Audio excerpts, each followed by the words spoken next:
തിന്മകളിൽ നിന്ന് രക്ഷപ്പെടുത്തി പുണ്യങ്ങളിൽ എത്തിച്ചു.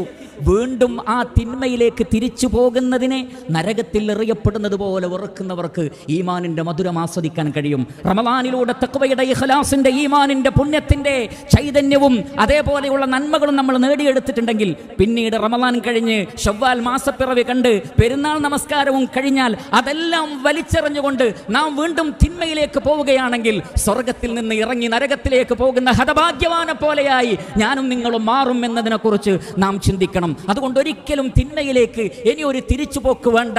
റഹ്മാനായ റബ്ബിനോട് പ്രാർത്ഥിക്കണം. റമളാനിന്റെ ദിനരാത്രങ്ങളിൽ അല്ലാഹു സുബ്ഹാനഹു വ തആല പിശാചിനെ നമുക്ക് വേണ്ടി കെട്ടിയിട്ട് തന്നു. അത് റബ്ബ് നമ്മോട് കാണിച്ച നിഅമത്താണ്, അനുഗ്രഹമാണ്. എങ്കിൽ ശവ്വാൽ മാസപ്പിറവിയോടുകൂടി പ്രിയപ്പെട്ടവരെ ആ ശൈത്താനിനെ ഇനി നാം കെട്ടിയിടണം. യാ അയ്യുഹല്ലദീന ആമനു ലാ തത്തബിഉ ഖുതുവാതി ശൈത്താൻ.